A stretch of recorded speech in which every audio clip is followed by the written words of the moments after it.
moeten altijd genoeg mensen op een wagen zitten om ook daadwerkelijk slagkracht te hebben. Als we te weinig mensen zouden hebben, kunnen we ook niet de hulp bieden die we graag zouden willen bieden. En slagkracht betekent eigenlijk genoeg vrijwilligers hebben die binnen 4 minuten na de alarmmelding op de kazerne kunnen zijn. Wij werken natuurlijk met een aantal collega's uit dorpen wat verder af zijn, waardoor onze uitruktijden af en toe wat te hoog zijn.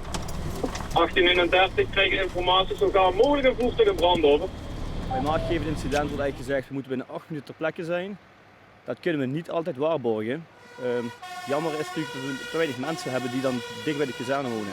Ik woon in Kortesbeek, gewoon eigenlijk een minuutje met de auto nog niet eens. En ik werk op de gemeente, ik heb het kantoor naast de brandweerkazerne. Dus. Je merkt, de kleine winkels verdwijnen uit de dorpen en dat zijn ook vaak de mensen die betrokken raken bij zo'n brandweer. Het wordt steeds lastiger om mensen te vinden. Het is ook heel fijn dat de werkgever zegt, ja, je mag mee. En ik ben ook chauffeur, dus dan weet je altijd dat je een chauffeur hebt en de straat op kunt.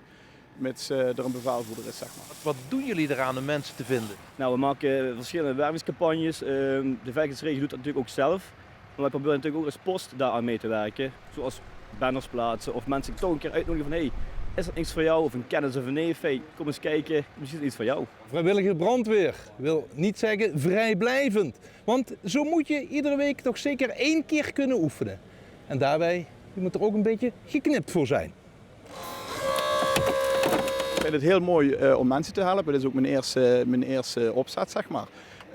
Ik vind het heel mooi om met techniek te werken. Dus ik ben dan ook chauffeur, je zit op een mooie wagen. En je hebt ook kameraadschap toch met je collega's. Als je samen een klus klaart, kun je achteraf goed terugdenken en je kan het bespreken. Dus dat is altijd heel erg mooi. Het komt ook wel voor dat we niet kunnen uitrukken omdat we te weinig mensen hebben. En dan doet de meldkamer dooralarmeren aan omliggende post. Maar dan is de inzet natuurlijk vertraagd. Als bijvoorbeeld mevrouw de aardappel op tafel zet en de pieper gaat, ja, dan ben ik weg. Dus